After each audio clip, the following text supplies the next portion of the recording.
চাওক গুৰুসকল, ইমান এক ভয়ংকৰ সংকটৰ মুহূৰ্তত এতিয়া দৈত্যসকলে যেনেকৈ নিজক ৰক্ষা কৰিবৰ কাৰণে উপায় নাপায় ৰণক্ষেত্ৰ এৰি পলাবলৈ আৰম্ভ কৰিছে।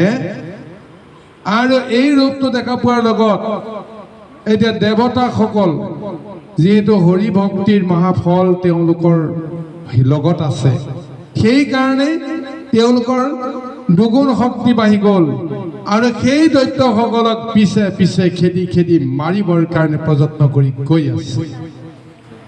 আৰু আৰ্তনাদ কৰি দৈত্যসকল পলাই পত্তং দিও ৰক্ষা পৰা নাই।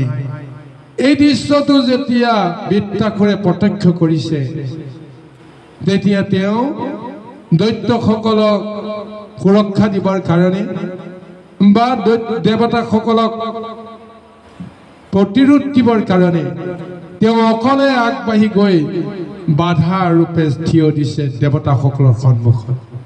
তাৰপিছত সেই দেৱতাসকলক উদ্দেশ্য কৰিও তেওঁ তীব্ৰ বাক্যবান দিছে, ধৰ্মৰ জ্ঞান দিছে, যুদ্ধৰ শিক্ষা দিবৰ কাৰণে তেওঁলোকক এনেদৰে ক'বলৈ আৰম্ভ কৰিছে যে শুনৰে দেৱতাগণ, মাতৃগৰ্ভে উত্তপন শৈলী হেনা পুৰুষ পলাই যায় পিঠি দিয়া তাকো খেদি মাৰা গয়া মাখিত দেখা সমনি খাই। যে তোমালোক মাতৃৰ গৰ্ভত জন্মগ্ৰহণ কৰি যিটো ধৰ্ম তোমালোকে মাতৃৰ পৰা পালা, সেই ধৰ্ম তোমালোকে ক'ত হেৰুৱালা? মল মূত্ৰে সমস্তবিলাক বিসময় কৰি পেলালে যেন তোমালোকৰ মন বুদ্ধিক। গতিকে এতিয়া ধৰ্ম কি অধৰ্ম কি চিনিব নোৱাৰা হৈ গ'লা। গতিকে এইকাৰণে কৈছে, যিসকলে প্ৰাণৰ মমতাত পলাই জীৱন ৰক্ষা কৰিবলৈ যায়, সেইসকলৰ পিছে পিছে খেদি তেওঁলোকক মাৰিবলৈ যোৱা কোনো মনুষ্যত্ব বা কোনো দেৱত্ব শক্তিৰ তাত কোনো যশ নাই, কীৰ্তি নাই। এয়া যুদ্ধৰ বোলে নীতিৰ এক পৰম্পৰা। আৰু এনেদৰে প্ৰাণৰ আঁতৰত যুদ্ধক্ষেত্ৰ পলাই পত্তং দিয়াসকলক মাৰিও কোনো ধৰণৰ তোমালোকৰ যশ নাই, কীৰ্তি নাই, আনন্দ নাই। কাৰণ ক্ষুদ্ৰ এটা পতংগক মাৰিবৰ কাৰণে মহাক্ৰোধ কৰা বীৰত্বৰ কথা কেতিয়াও হ'ব নোৱাৰে। কাৰণ যিজনে নিজৰ প্ৰাণৰ মমতাত যুদ্ধক্ষেত্ৰ এৰি পলাই গৈছে, সি পতংগ সদৃশ। আৰু তোমালোক মহা ভয়ংকৰ এক হস্তি সদৃশ বা মহা এক মানে শক্তিশালী। গতিকে এই শক্তি ক্ষুদ্ৰজনৰ ওপৰত প্ৰয়োগ কৰি নিজৰ যশ কীৰ্তিক কলুষিত কৰা হয়। সেইকাৰণে কৈ আছে, ভয়াতুৰ বদিলাতো কিঞ্চিত একো যশ নাই, বীৰ নৱখানে একো জানে, মাৰিলেও নাহি সুখ, ভুঞ্জয়ো যতনা দুখ, কি কহেন নুগুণৰ সমনে। তোমালোক যমৰ ৰূপ এটা লৈছা, এতিয়া যি কৰ্ম কৰিছা সেই কৰ্ম অনুযায়ী তোমালোকে কোনোদিন সুখ নোপোৱা, তোমালোকক কোনে প্ৰশংসা নকৰে। সেইকাৰণে কৈছে, যুঁজিবাক যেন মন আছে আবে দেৱগণ, হৃদয়তে যেবে ভয় নাই, আগে মাত্ৰ হও থিয়, সবাৰো চোৰাই বুজিব, বুজ আজি মূৰমুনি খাই। যদি যুঁজিবৰ কাৰণে তোমালোকৰ ইমান সাহস আছে, তেতিয়াহ'লে মোৰ সন্মুখত থিয় হ'বৰ কাৰণে তোমালোক যত্ন কৰা। আৰু কৈছে, আগে মাত্ৰ হওঁ থিয়, সবাৰো চোৰাই বুজিব, বুজ আজি মূৰমুনি খাই। বুজিবা যে মোৰ সন্মুখত থিয় হোৱাৰ লগে লগেই তোমালোকক কোনে ৰক্ষা কৰিব পাৰে, মোৰ শক্তি কিমান আজি তোমালোকে বুজি পাবা। ই লোকৰ সুখ ভোগ, যেবে বাঞ্ছা নকৰখ, তেবে মোক সমৰে প্ৰহাৰ। এইখন সংসাৰত এতিয়া আৰু সুখ ভোগ কৰা তোমালোকৰ কোনো অধিকাৰ নাই। এই মুহূৰ্ততে এতিয়া তোমালোকৰ মৃত্যু হ'ব।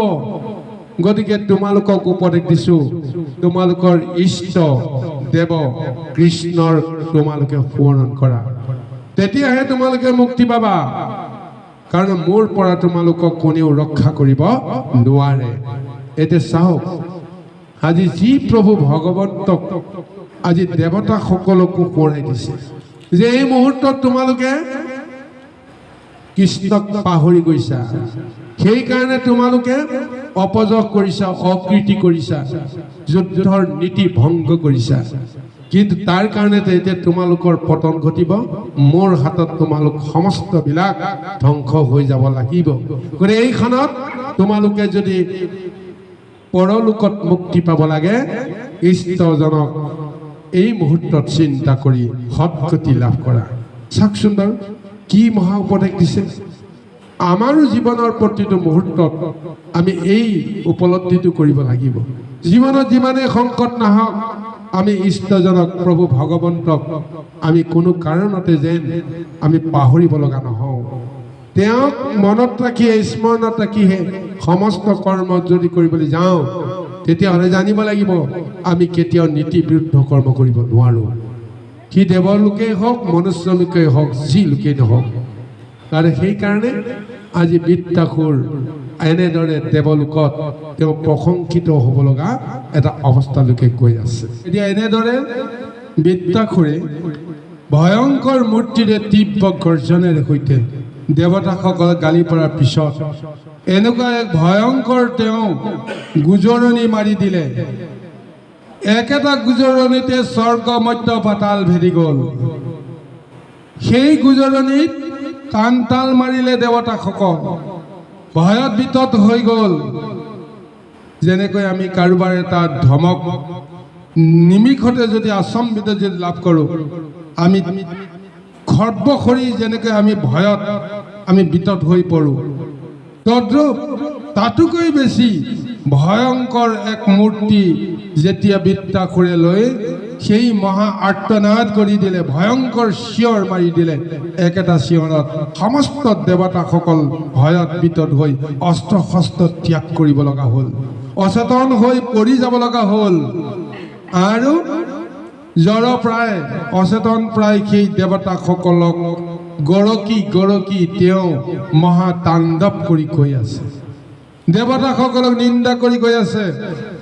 যেনেকৈ শুকান গছৰ পাত, শুকান গছৰ সৰু সৰু ঠানিবিলাক যেনেকৈ ভৰিৰে মোহাৰি যাওঁতে যেনেকুৱা মৰমৰণি আহে, তদ্ৰূপ যেন দেৱতাসকলৰ হাৰ্ডি মূৰ্তি গচকি ফিনিকি এনেকুৱা এক ভয়ংকৰ ৰূপ পাই গৈছে দেৱদৈত্যৰ এই মহাযুদ্ধত। ইয়াৰ জৰিয়তে একেবাৰতে দৈত্যসকলক তেওঁ ৰক্ষা কৰিলে। দ্বিতীয়তে দেৱতাসকলক মহা প্ৰতিৰোধেই নহয়, তেওঁলোকক নিপাত কৰাৰ ব্যৱস্থাটো তেওঁ অকলেই সাধন কৰিব লগা হৈছে।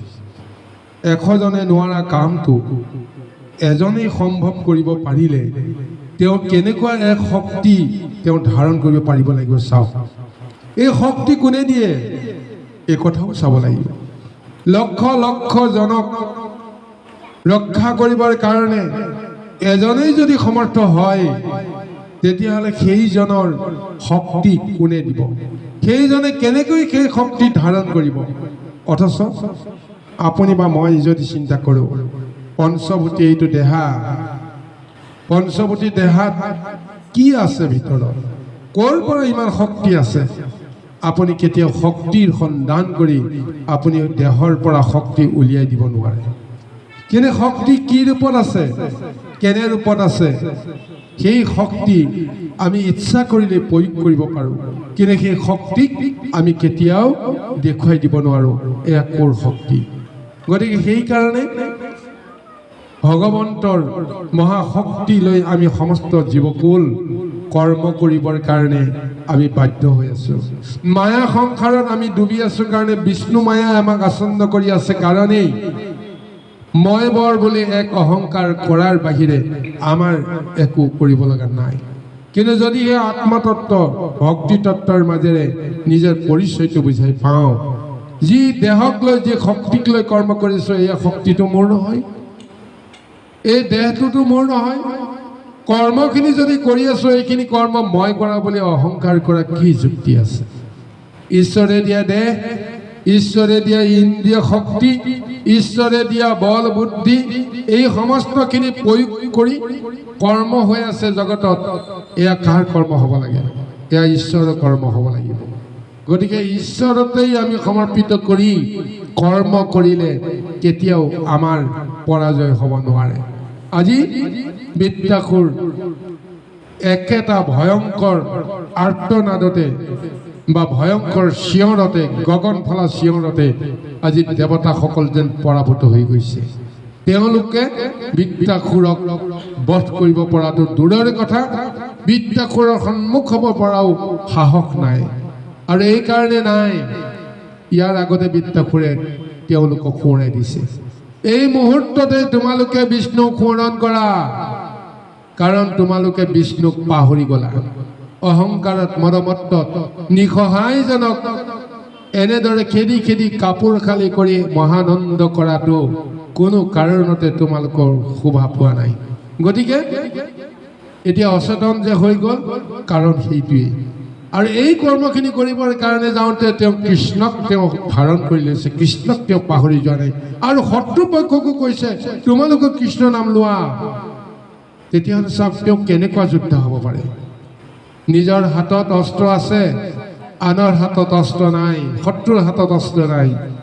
গতিকে শত্ৰুজনক কৈছে তোমাৰ লগত মই কেতিয়াও যুদ্ধ নকৰোঁ, যুদ্ধ যদি কৰিব লাগে তুমিও অস্ত্ৰ লোৱা। সেই অস্ত্ৰপাত আনে দিয়া নাই, তেওঁই দিছে। এই অস্ত্ৰ লৈ তোমালোকে যুদ্ধ কৰা মোৰ লগত। অৰ্থাৎ ভগৱন্তৰ নামৰ যিটো শক্তি, যিটো অস্ত্ৰ, সেই অস্ত্ৰটো এতিয়া দেৱতাসকলক ল'বৰ কাৰণে কৈ আছে, সেই শক্তিৰেহে তুমি মোৰ লগত যুঁজিব পাৰিবা। এইকাৰণেই বৃত্তাসুৰে এই যুদ্ধত এটা চিঞৰতে দেৱকুলক তেওঁ জয় কৰিবলৈ পাৰিছে। কৃষ্ণ।